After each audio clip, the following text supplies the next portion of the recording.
খাবো সেখানেও শান্তি নেই। শিশু, ঘুমন্ত শিশু, কফি খেও, জাগো। তেল তেল করছে। এবারে চলে এসেছি মাসির বাড়িতে।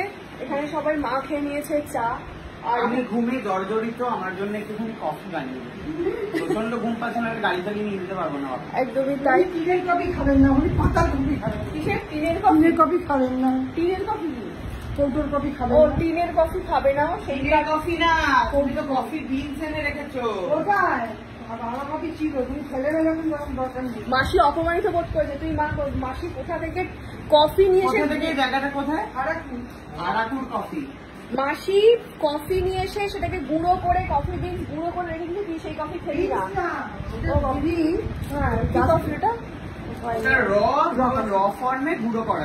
হ্যাঁ, তো সেইটা ওর পছন্দ নয়, সেই কারণে বাধ্য হয়ে এই বয়স্ক দুজন মানুষকে এইটা দিয়ে এক্ষুনি আনালো, যদি বা লোককে দিয়ে আনিয়েছে। তো এইবারে হ্যাঁ, তো এবারে মাসি জল গরম করে রেখেছে, এবারে বাকিটা চলো দেখাচ্ছি কিভাবে।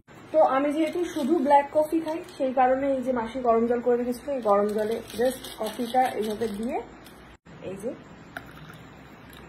আমার কফি রেডি, দিয়ে দিতে হবে ওতে।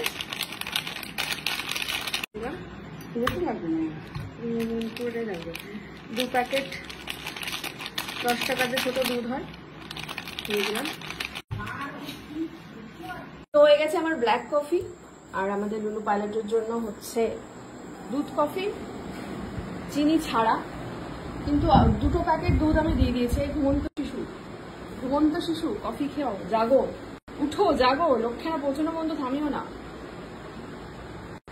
তেল তেল করছে। হ্যাঁ, দুটোই এনেছি। জলটা কমিয়ে দিতে হতো। ঠিক আছে, বোধ শক্তির অভাব। নিজে বানাতিস না, উঠে বানিয়ে খাওয়াবো। আবার কফি খাবো সেখানেও শান্তি নেই। হ্যাঁ, খেতে হবে, এটাই খেতে হবে। এত জলটাকে কে দিতে বললো? যখন সামান্য পরিমাণে জিনিস থাকবে তখন জলটা কমিয়ে দিতে দুধটাতে হয়ে যাবে। এই ভাবনাগুলো কি করে আসে তোর মাথায়? আসে, মানে নিজে বানিয়ে খাবে, এটাই খাবি তুই। জল খাবো আমি এখন? হ্যাঁ, খাবি। 2 প্যাকেট দুধ আছে, দর্শক সাক্ষী আছে, যেটা 2 প্যাকেট দুধ আছে। কফিটা যেহেতু ছোট, সবটা একটু কম কমই আছে, তো খেয়ে এরকম একটা মুখ করিস না তুই। নিজে একটা প্যাকেট তো ঝেড়ে নিয়েছিস বোধহয় নিজের। হ্যাঁ, তো আমি একটা প্যাকেট নেবো না? আর এটা কি আমার একটা 2 প্যাকেট দুধ দিয়েছি। না কফি এটা ক প্যাকেট আছে? 1 প্যাকেট। আমার 1 প্যাকেট। দেখো তবুও বলছে টালটালে। কি বলছে? টালটালে।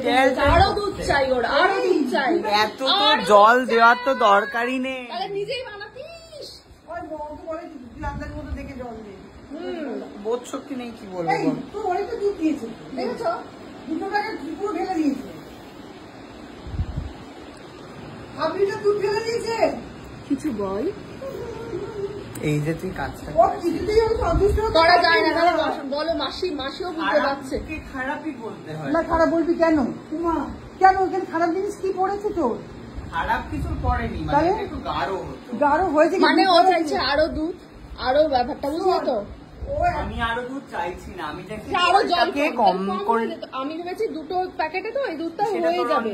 সেটাই আমি অন্যায় নয়, আমি বাড়িতে যেহেতু আমার বড় বক্স থেকে করি।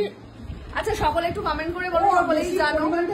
সকলেই জানো রান্নাঘর আলাদা হলে চেঞ্জ হয়ে যায় সব। আমি যেহেতু সেটাই বল, স্বীকার করতে। হ্যাঁ, একটু খারাপ হচ্ছে, আমি মানছি, সেটা বল মন খুলে। হ্যাঁ, আমারও নিজের মনে হচ্ছে এটা ট্যালটালে কোনো দাম নেই। আমারও মনে হচ্ছে এটা ট্যালটালে হয়েছে, কিন্তু বিষয়টা হচ্ছে আমার যেহেতু বড় কৌটো থাকে, আমি সেখানে একটা মাপ থাকে যে এই পরিমাণ মাপ, এই পরিমাণ জল এবং এইটা কাপ, আমার সেখানে সব মাপ করা থাকে।